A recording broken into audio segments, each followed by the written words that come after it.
Éducation avec ce colloque organisé au collège de Passamainti où une centaine de personnes a répondu présente.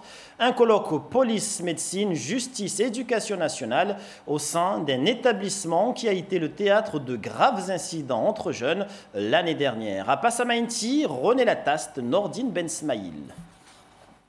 Quand on ouvre avec l'école du civisme, ça nous donne le tempo de cette journée. Les jours se lèvent, les corps à chanter.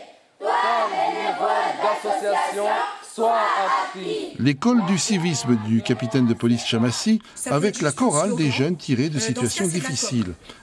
Un choix symbolique pour ouvrir ce colloque. Police, médecine, justice, éducation nationale.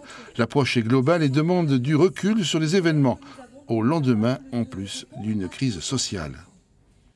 Travailler sur l'insécurité, vouloir mettre en avant cette problématique pour essayer d'y remédier, ce n'est pas essayer à tout prix de chercher le prétexte qui nous convient ou de trouver la bonne victime. C'est vraiment essayer de travailler en profondeur et d'essayer de réfléchir à toutes les causes de cette insécurité. Mais pour pouvoir répondre à leurs attentes, encore faut-il que l'on se parle, qu'on se rencontre et qu'on ne considère pas avoir chacun d'entre nous une vérité à défendre. On a plutôt un projet à partager. Intervenant après intervenant, les analyses se complètent. Les secteurs de la société se rencontrent pour répondre à la question de fond du colloque, une approche psychologique et éducative des élèves. On vient de dire aussi aux enseignants, et puisque c'est un lien entre l'enseignement, l'éducatif, la police et la justice, que nous, même si on intervient à la fin, donc quand les infractions sont commises, on a un rôle éducatif en premier. C'est pas de sanctionner pénalement, de donner des peines d'emprisonnement, mais avant, les mineurs, on les suit au niveau éducatif. On essaie effectivement de les accompagner pour éviter la récidive. Non, on est finalement complémentaires parce que la police, c'est aussi d'intégrer l'éducation nationale par des missions de sensibilisation. On a des interventions que l'on fait en classe pour expliquer les phénomènes de raquettes, de harcèlement et d'apporter quelques solutions à ces problématiques.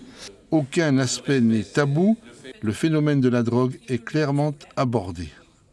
Le danger, il est là, mais on ne se rend pas compte. On dit que ce sont les autres qui sont en danger, mais ce n'est pas soi-même. Donc, quelque part, il faut retravailler ce sujet quotidiennement, que ce soit à l'enseignement, éducation nationale, comme chez soi, à la maison. À Mayotte, il y a plein de choses qui sont faites. Il y a un tissu associatif qui est vraiment très actif. Mais les gens ne se connaissent pas entre eux, ils ne savent pas qu'il se passe quelque chose à côté. Donc nous, au niveau de la médecine et de la psychiatrie, on a vraiment cette volonté d'aller vers et d'essayer de faire que les gens dialoguent pour mieux pouvoir prendre en charge les personnes qui ont des difficultés.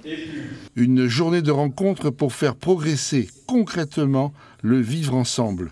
Elle fera l'objet d'un document publié dans les prochaines semaines.